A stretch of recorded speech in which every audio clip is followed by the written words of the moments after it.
Hello, welcome to my channel. This is Paola for Courage Passion, and in this video I'm going to show you how to make notebooks. And basically I decided to make notebooks because of one reason. These are the notebooks that I have right now. You can see that they are kind of big and thick, and I wanted something more portable, so that's why I decided to create these notebooks.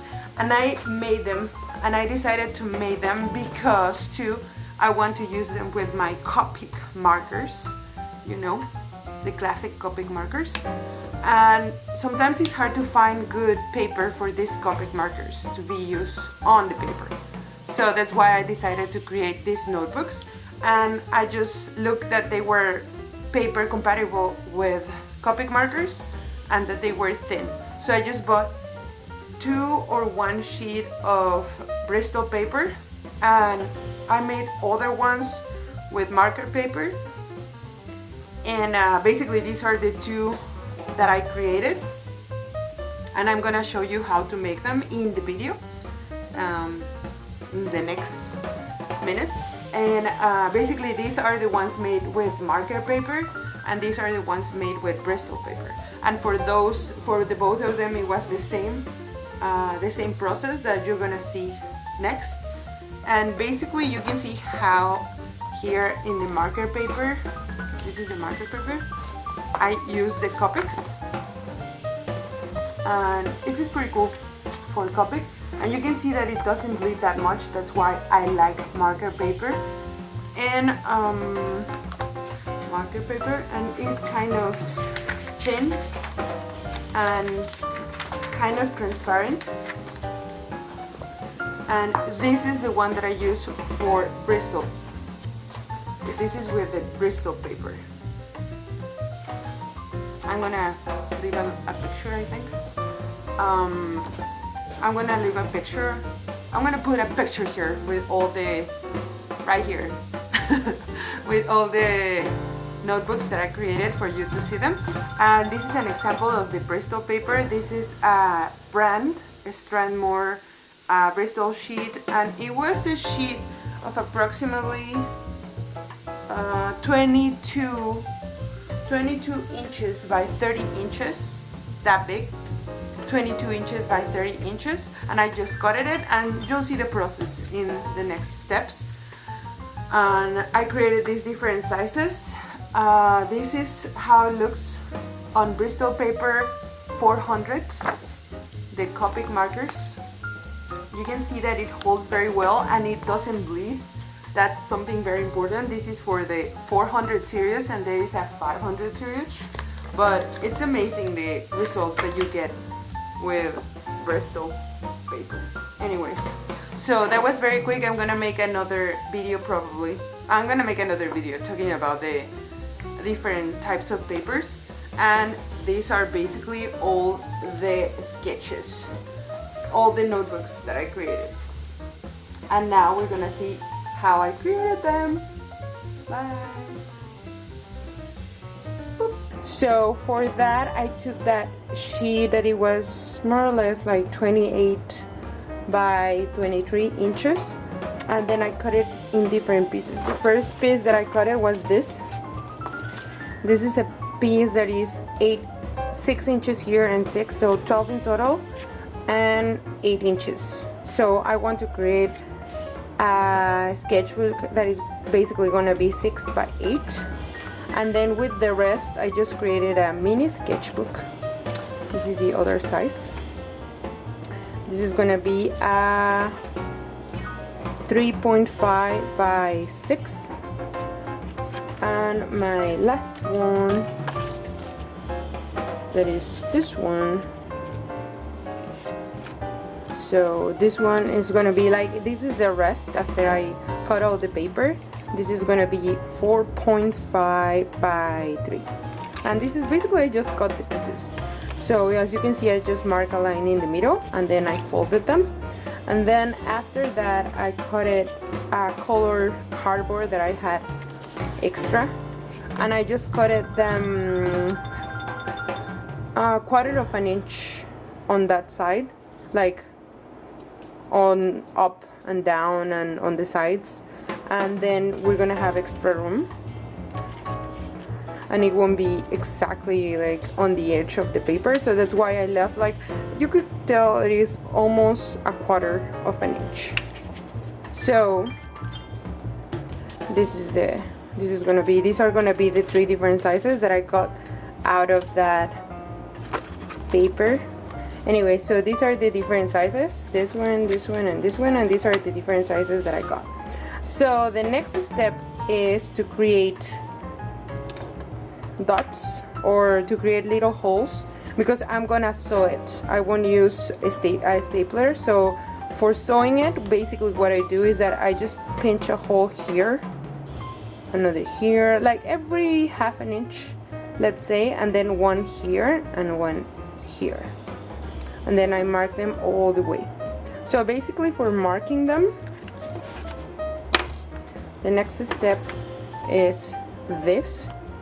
For marking them, I just use a clip to hold it, and then it doesn't move when I do the marks. As you can see, I already mark it here. So basically, as you can see, I already did the holes here. As I mentioned before, I did it with this one. Basically, it's what you use in pattern making, for making holes on paper, and I use it for making it here. And also I use my mat. This one, you can see it here.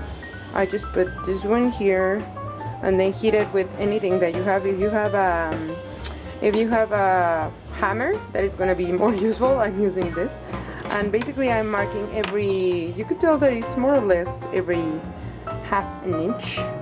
And basically the next step is going to be just sewing it. So because I want to put different colors, the thread that I'm going to use is going to be the same color as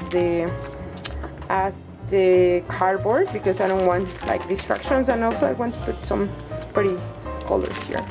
So I suppose that let's start. I'm gonna continue then putting this, because I'm missing, I have done these ones, but now I have to do all these ones, mark them as I did with this one and with this one. So let's continue.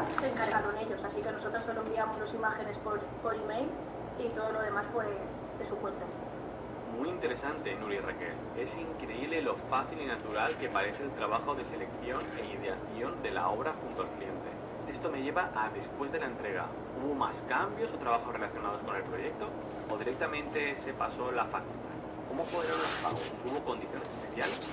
El único post-trabajo que tuvimos pues fue adaptar las imágenes a RGB para colgarlas en nuestra web y poder compartir el proyecto en nuestro portfolio. Y luego sobre pagos y facturación, la verdad es que fue un cliente súper bueno, pagó tal y como entregamos las imágenes y han estado siempre en contacto con nosotras, pasándonos fotos de la instalación y súper contentas con ellos. Pues eso es todo lo que tenía que preguntaros. Muchas gracias por participar en este primer episodio de El Proyecto. Es todo un honor teneros estrenando esta sección. Gracias por sacar unos minutos de vuestra apretada agenda para poder estar en el Club del Dibujo. Muchas gracias por escucharnos y por compartir esta experiencia con vosotros. Nos oímos pronto.